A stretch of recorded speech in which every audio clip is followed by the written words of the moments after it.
I, 28, female, just got married last weekend, and while it was the happiest day of my life, there's now a huge family drama that's making me question everything. I need to provide some background to explain why I did what I did, because this wasn't just a spur of the moment decision. I grew up as the older sister to my brother Neil, 25, male. From the outside, we probably looked like a normal middle-class family. Mom worked as a nurse, dad as an accountant, and we lived in a decent house in the suburbs. But that's where the normal ended. From as early as I can remember, Neil was always the priority, not in the usual younger sibling gets more attention way, but in a way that meant I basically didn't exist unless something went wrong. It started when I was around 7. Neil was diagnosed with asthma, which I understand is scary for parents. It was scary for me too because I loved my brother, but it became their excuse for everything. My first piano recital after practicing for months. Neil had an asthma attack, so they missed it. At my middle school graduation, where I was giving a speech as class president, Neil had an emergency doctor's appointment that apparently couldn't be rescheduled. My high school debate team won states, and I was the team captain. They were at the ER because Neil had an allergic reaction to something. Now, I'm not heartless. I understand medical emergencies happen, but it was the pattern that hurt. Somehow these emergencies only happened on days when I had something important. When I turned 16, I planned my birthday party 3 months in advance. Made sure everyone would come. Even my grandparents were flying in from Florida. On the day of the party, Neil suddenly needed to go to the ER for what turned out to be mild indigestion. My parents not only left my party, but took the car with the cake and decorations in it. I spent my sweet 16 alone with my grandparents while my friends awkwardly left one by one. High school graduation was probably the worst. I was valedictorian and my speech was scheduled for 2 p.m. At 1:30, my parents texted that Neil was having a panic attack about his upcoming finals. He was a freshman then, and they needed to take him to his therapist right away. They missed my entire graduation. When they finally showed up to the celebration dinner at 8 p.m., they spent the whole time talking about how proud they were that Neil managed to handle his anxiety enough to let them come to dinner. There were other moments too, smaller but just as hurtful. My parents forgot to come to the science fair where I won first place, and my teacher ended up taking a picture with me instead.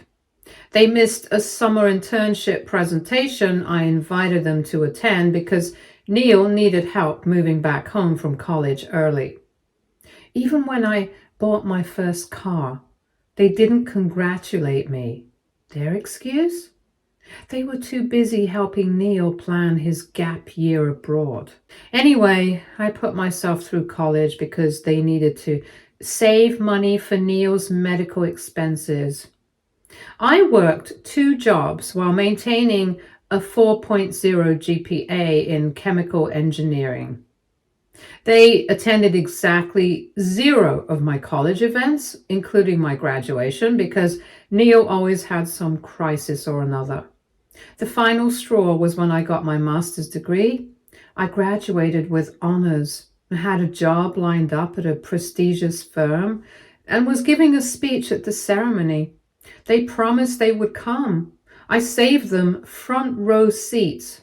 Neil had a migraine that morning, so they stayed home to take care of him. I later saw Instagram posts of him at a party that same night. When I met Jamie, 30, male, my now husband, 4 years ago, he was genuinely shocked at how my parents treated me. Jamie comes from a big, close-knit family where everyone supports and celebrates each other equally.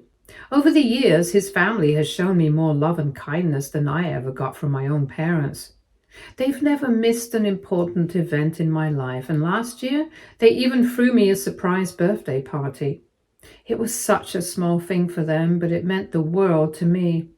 When Jamie proposed, we had a long, heartfelt discussion about the wedding.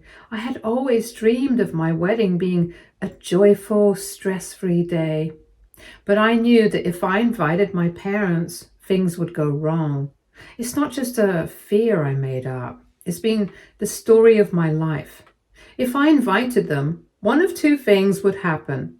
Either my younger brother Neil would have some sudden emergency that would conveniently make them miss the ceremony, or worse, they'd show up and create drama. After 28 years of being let down and hurt, I just couldn't do it again. Not on what was supposed to be the happiest day of my life. So I made the decision not to invite them or Neil. I didn't make a big announcement or cause a scene about it. When other relatives asked why my parents weren't on the guest list, I was honest. I told them the truth. Based on everything that's happened in the past, I didn't want to risk disappointment on my wedding day. Well, my parents eventually found out about the wedding through social media posts shared by relatives who were there. Now they're blowing up my phone with angry messages. They're accusing me of being cruel and vindictive, and they say I'm painting them in a bad light by telling people why I didn't invite them. They've also accused me of making Neil's medical issues seem fake and claim I'm jealous of the attention he's always needed. On top of everything, my aunt, my mom's sister, told me that my parents are going around telling everyone I've always been an attention-seeking drama queen. They're saying I'm punishing them for being good parents to my sick brother. But despite all the drama, the wedding itself was absolutely beautiful. Jamie's family surrounded me with so much love. My friends were there cheering me on. And for once, I felt like the center of attention on my special day. There were no last-minute emergencies, no scenes, no feelings of being second place. It was everything I'd hoped for, a day full of happiness, support, and no stress. Now, though, the backlash has started. I've been getting messages from extended family members, and not all of them are supportive. Some are calling me heartless for not inviting my parents. A few have even said I should have given them one last chance, or that excluding them was just too harsh. I don't regret my decision, not one bit, but I'll admit I'm exhausted from constantly being painted as the bad guy. Was I really so wrong for handling it the way I did? Should I have invited them, knowing full well that they'd either not show up or bring chaos with them?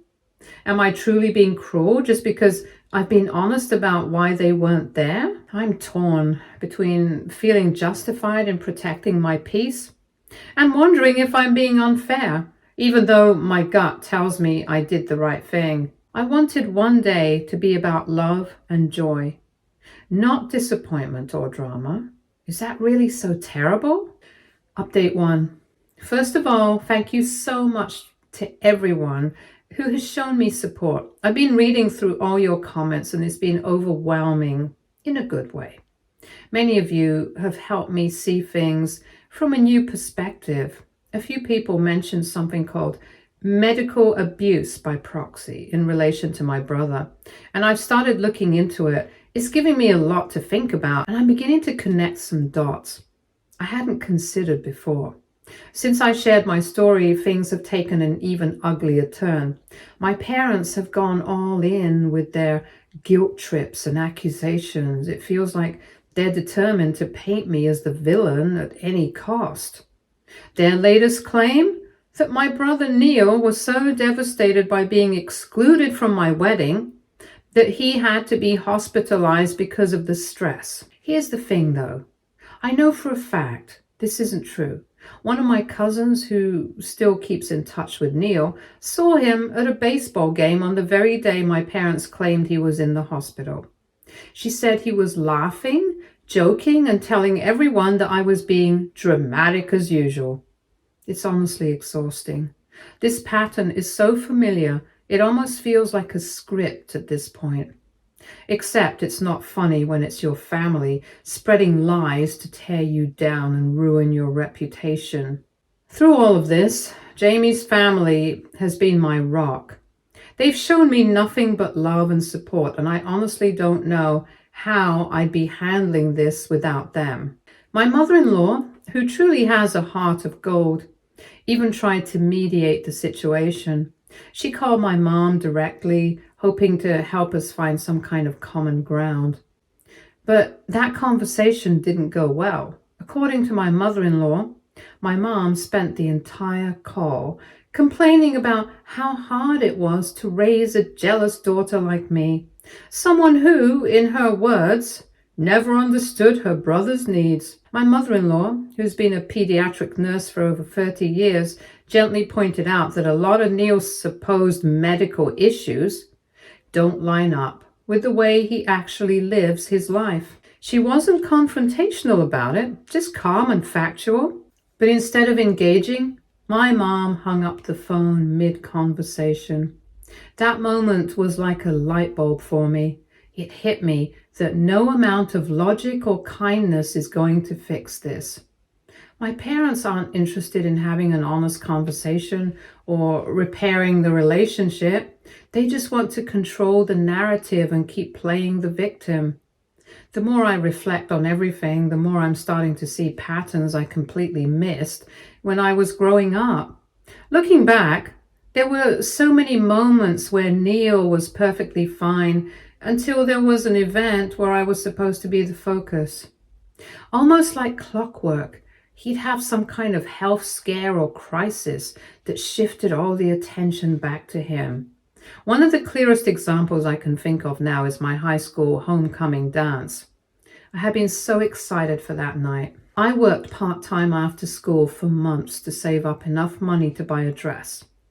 I even taught myself how to do my own hair and makeup by watching YouTube tutorials. My parents had promised to take photos and drop me off at the venue, and for once I felt like things were going to go right. But then, about an hour before we were supposed to leave, Neil suddenly started complaining about stomach pain. My mom went into full panic mode, insisting it might be appendicitis. She rushed him to the ER, and my dad stayed behind with me. But he was so distracted by the situation that he didn't even offer to take me to the dance. I ended up sitting at home in my dress, waiting for them to come back. When they finally returned hours later, it turned out Neil just had gas. At the time, I brushed it off as bad luck. I told myself it was nobody's fault, but now I can't help but wonder if there was more to it than that.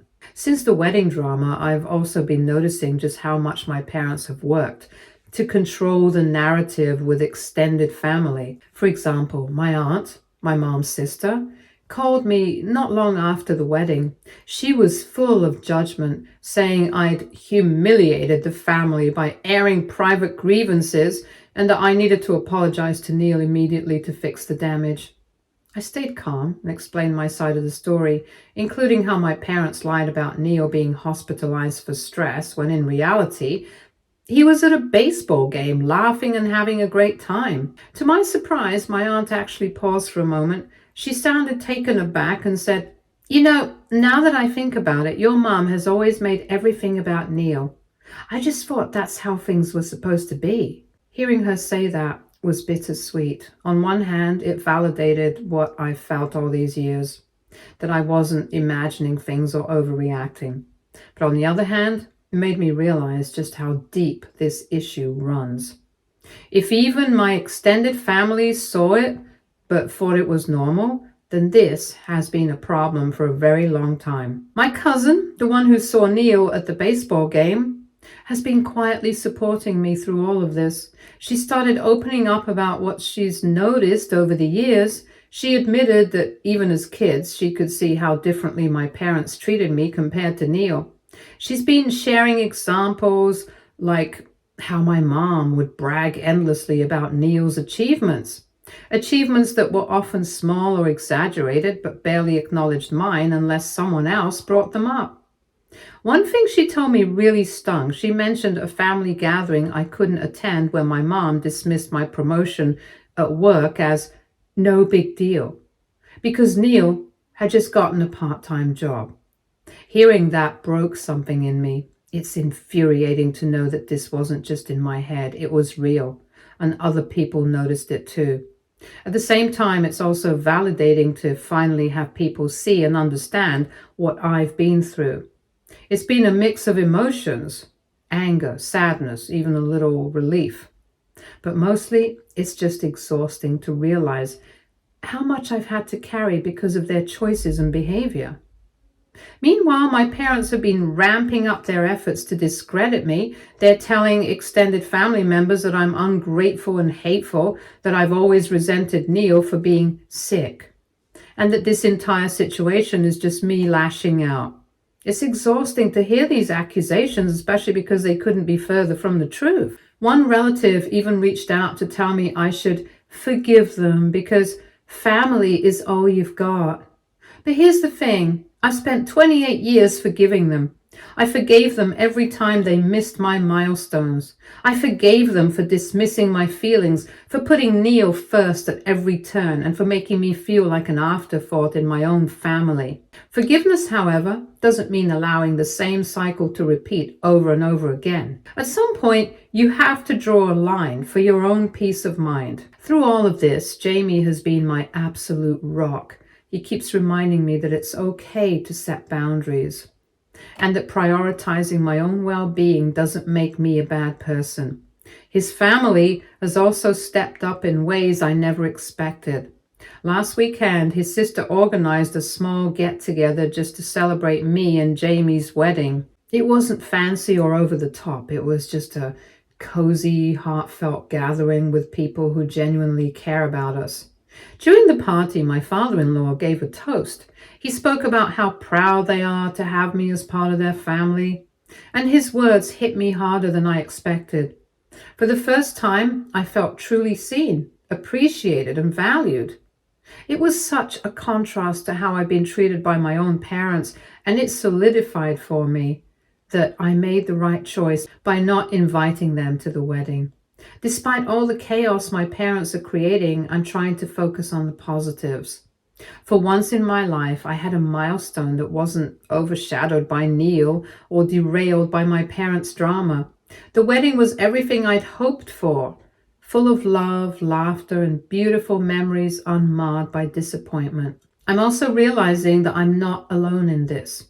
So many of you shared similar stories in the comments, and it's been both heartbreaking and comforting to see how common these kinds of family dynamics are.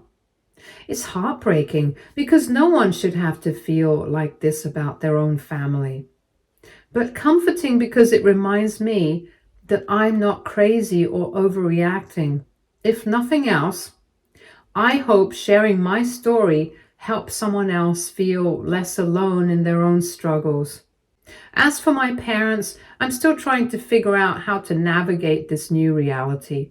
A part of me feels like cutting ties completely would be the healthiest choice, but another part of me feels guilty for even thinking about it. I spent my entire life trying to earn their love and approval, and it's incredibly hard to let go of that. But the truth is becoming clearer to me now. Their version of love has always been conditional. It's always been tied to how well I fit into the role they've assigned me. The understanding daughter who quietly steps aside to let Neil be the focus. I'm starting to see that I've been chasing something they might not even be capable of giving. Unconditional love. Maybe it's time to stop chasing it and focus instead on the people who do love me without strings attached. People like Jamie, his family, my friends, and even a few extended family members who are finally starting to see things for what they are. This whole situation has been an emotional roller coaster, and I won't pretend it hasn't been painful. But I'm determined to come out of it stronger and with a clearer understanding of what I deserve in life. For now, I'm just taking things one day at a time and leaning on the people who've shown me what real love and support looks like. And to everyone who's reached out with advice, shared your own experiences, or just offered kind words, thank you from the bottom of my heart. You have no idea how much it's meant to me during this difficult time. Update 2. Things have taken an unexpected turn and I'm still trying to process everything. My cousin Kaylee, who was close to Neil growing up, reached out to me privately after my last update. What she told me has completely shifted my perspective on this whole situation. It's not just about me anymore. It's about Neil, our parents, and the dysfunctional patterns they created for both of us. Kaylee and I were never super close, but we always got along at family gatherings. She's one of those people who's easy to talk to and sees things more clearly than most. She told me she'd been following the drama but hadn't wanted to jump in until she had something concrete to share. Apparently, years ago, Neil confided in her that he often faked or exaggerated symptoms because he noticed how much attention it got him. He even admitted to deliberately causing problems on days when I had important events because he was jealous of any attention I might receive. Kaylee said she didn't know how to tell me at the time and wasn't sure if I'd believe her. But after hearing about the wedding fallout, she felt I needed to know. I'll be honest. When I first heard this, I didn't know how to feel. Part of me was angry, but it was quickly overtaken by sadness. I'm not even mad at Neil anymore. I'm heartbroken for him. Our parents created this dynamic where he learned that being sick was the only way to get love and attention. It's no wonder he grew up using that as a coping mechanism. Kaylee told me Neil's been trying to break free from this pattern in recent years, but struggles because our parents still enable and encourage it. She thinks he's torn between wanting to be his own person and feeling obligated to play the role they've assigned him. The most shocking part? Kaylee showed me text messages between her and my mom. I could barely believe my eyes as I read them. In one message, my mom told Kaylee that she was worried about how Neil would handle my wedding. She said it might be too stressful for him to see me getting all the attention and suggested he might need extra support that day. The way she framed it made it clear she was planting the seeds for another one of Neil's crises. And what's worse, these messages were sent before they even knew they weren't invited. My mom was literally planning to create a distraction to overshadow my wedding. Seeing that in black and white was like a punch to the gut.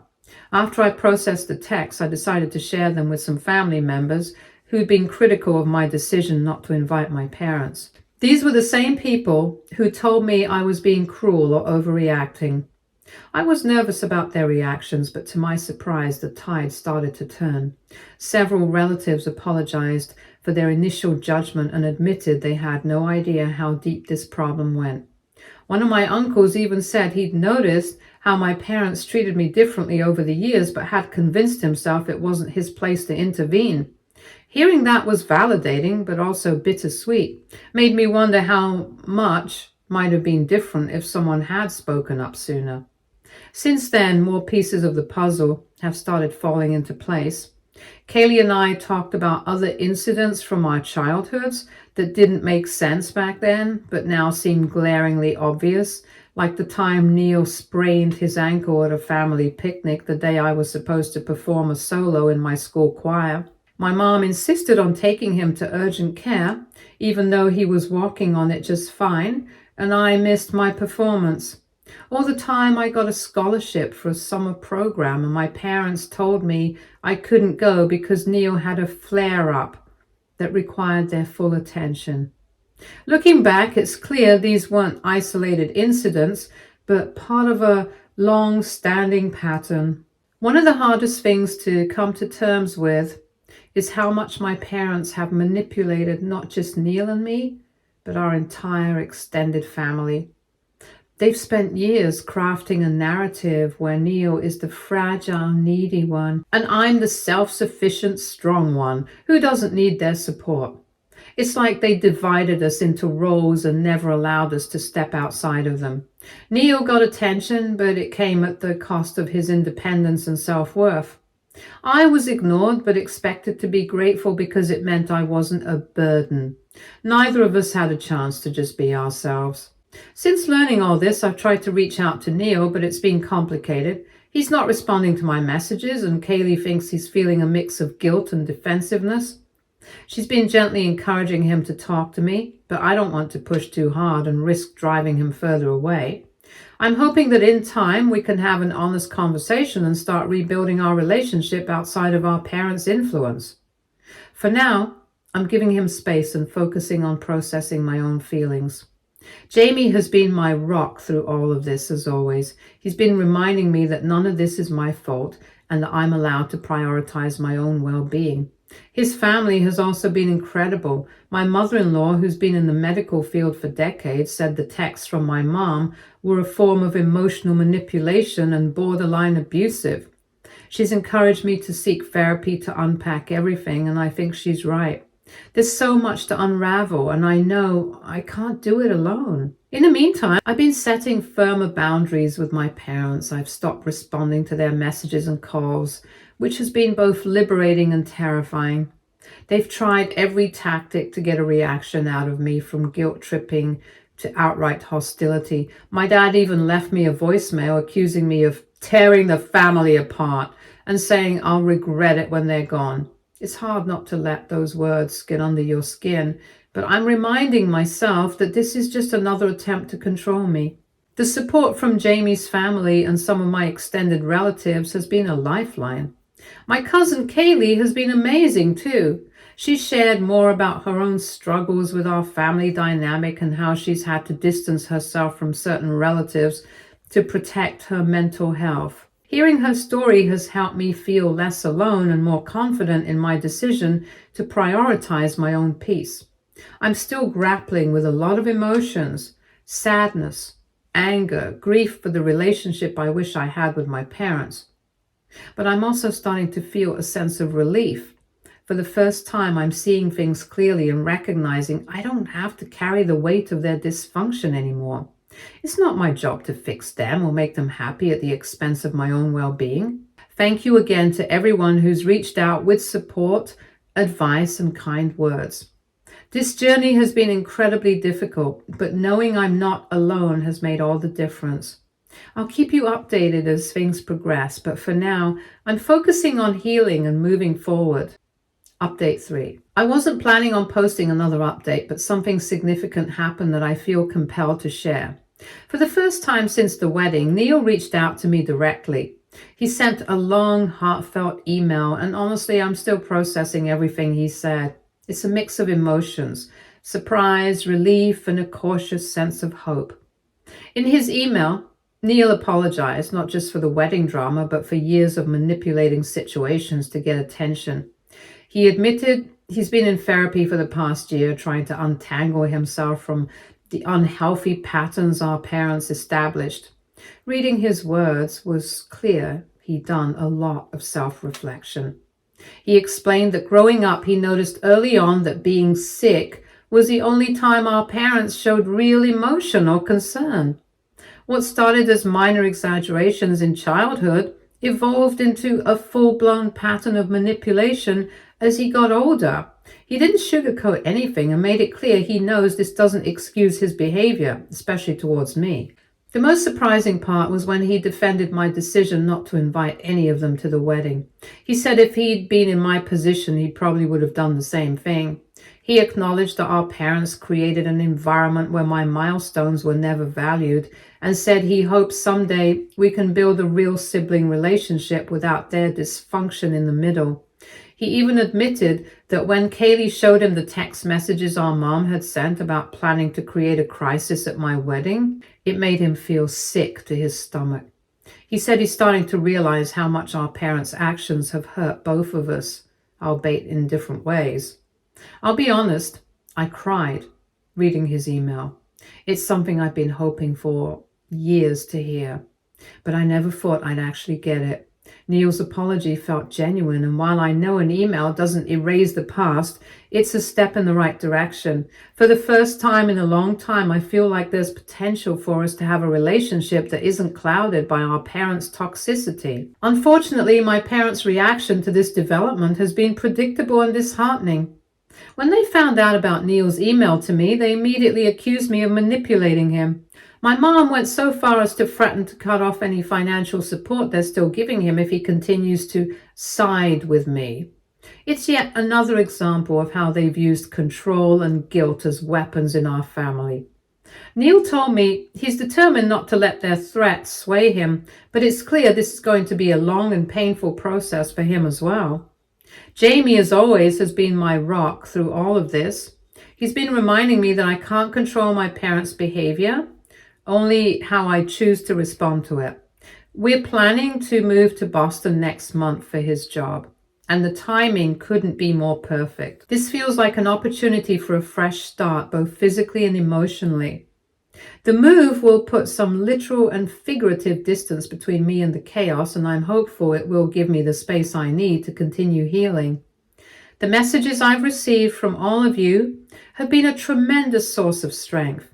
Many of you shared your own stories of family dysfunction, and it's been comforting to know I'm not alone. This journey has been painful, but it's also been enlightening. I've come to realize that stepping away from toxic situations isn't selfish. It's necessary for survival. For so long, I felt guilty for wanting more from my parents, but now I see that their version of love was never healthy to begin with. To anyone reading this who's in a similar situation, trust your gut. You're not wrong for protecting your peace and happiness, even if it means creating distance from people who claim to love you. Sometimes the hardest thing to do is walk away, but it's also the most freeing. Love doesn't have to come with strings attached, and you're allowed to demand more for yourself. As I move forward, I'm focusing on the future. Jamie and I are excited to start this new chapter in Boston, and I'm optimistic about the possibility of having a real relationship with Neil. For the first time in years, I feel like I'm in control of my own narrative. It's a scary but empowering feeling, and I'm grateful for everyone who's helped me get here. Thank you for being a part of my journey. Stay tuned for more stories from Argo Relationships.